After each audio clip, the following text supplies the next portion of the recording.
اعوذ باللہ من الشیطان الرجیم بسم اللہ الرحمن الرحیم اللہم صلی علی محمد وآل محمد۔ مومنین کرام، آج ہمارا موضوع گفتگو حسد ہے۔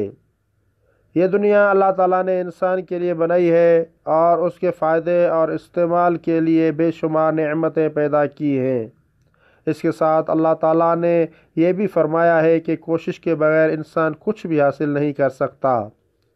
چنانچہ لوگ اپنی جسمانی طاقت اور ذہنی صلاحیت کے مطابق محنت کرتے ہیں اور اس کا فائدہ اٹھاتے ہیں۔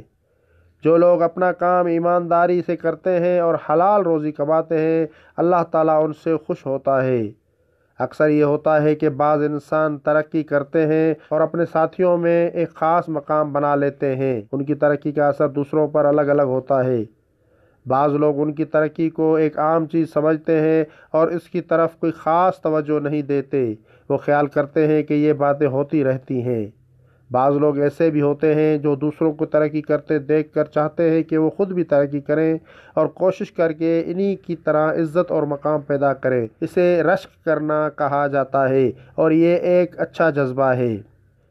لیکن ان دونوں قسم کے لوگوں کے علاوہ بعض اشخاص ایسے بھی ہوتے ہیں جنہیں دوسروں کی ترقی ایک آنکھ نہیں بھاتی اور وہ چاہتے ہیں کہ جو لوگ ترقی کر کے آگے بڑھ گئے ہیں ان کے حالات بگڑ جائیں اور وہ اپنے مقام سے گر جائیں۔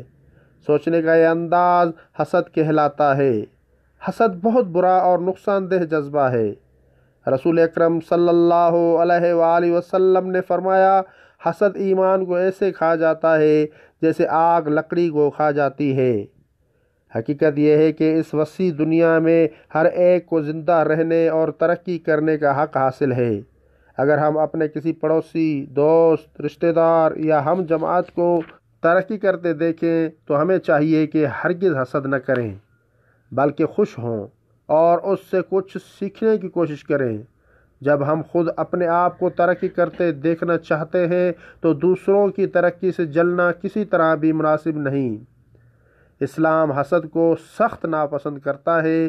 حاسد دوسروں کو خوش دیکھ کر دل ہی دل میں جلتا رہتا ہے۔ وہ اللہ تعالیٰ کی دی ہوئی خوشیوں سے اپنے آپ کو محروم کر لیتا ہے اور حسد کی آگ میں جل کر اپنے آپ کو نقصان پہنچاتا ہے۔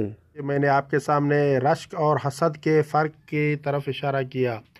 اس سلسلے میں مولا امام جعفر صادق علیہ السلام کا ارشاد گرامی ہے، ان المؤمن یغبط ولا یحسد والمنافق یحسد ولا یغبط۔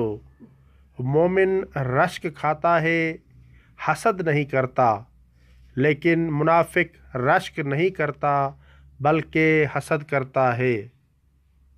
اصول کافی جلد نمبر 2 صفحہ نمبر 307۔ رشک اور حسد کے معنی میں یہ فرق ہے کہ انسان رشک میں دوسروں کی نعمتوں کے زائل ہونے کی آرزو نہیں کرتا، بلکہ صرف یہ چاہتا ہے کہ کاش وہ بھی ان نعمات سے بہرہ مند ہوتا۔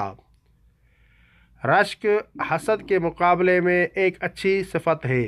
مثلا اگر کسی شاگرد نے دیکھا کہ اس کا ہم جماعتی شاگرد بہت محنت اور لگن سے پڑھتا ہے اور اس محنت کے نتیجے میں وہ آگے بڑھ رہا ہے، یہ شاگرد جو کہ اس شاگرد سے حسد نہیں کرتا بلکہ رشک کرتا ہے، وہ بھی محنت کرتا ہے اور محنت کر کے اپنے علم اور عمل میں اضافہ کرتا ہے۔ روایات میں رشک کو صراحت کے ساتھ مومنین کی صفت کہا گیا ہے، جبکہ حسد کو منافق کی خصلت کہا گیا ہے۔ حسد کا بہترین علاج، اپنی روح کو صحت مند رکھیے، اسے اچھی اور ایمان کی باتیں بتائیے، قرآن سے رابطہ مت توڑیے ورنہ گمراہی لازمی ہے۔ اپنے اطراف میں علمی اور دینی ماحول بنا کر رکھیں، خدا پر بھروسہ رکھیں اور دوسروں کی مدد کریں، یتیموں، مسکینوں اور غریبوں پر لطف و کرم کریں، محنت اور مشقت سے خوب کمائیں، اس سے آپ میں کبھی حسد پیدا نہیں ہوگا۔ حسد منافق اور متکبر افراد کرتے ہیں، مومن حسد نہیں کرتے۔ جی ہاں عزیزان محترم، تعلیمات اسلام ہمارے لیے مشعل راہ ہے۔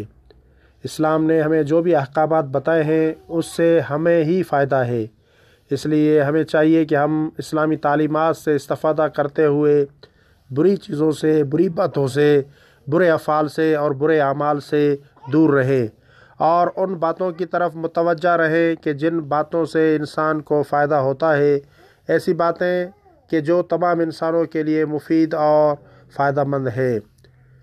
ہمیں چاہیے کہ ہم حسد سے دور رہیں، اسی میں ہی ہماری اور پورے معاشرے کی بھلائی ہے۔ دعا ہے کہ اللہ رب العزت ہمیں حسد سے دور رہنے کی توفیق عطا فرمائے۔ وما علینا الا البلاغ المبین۔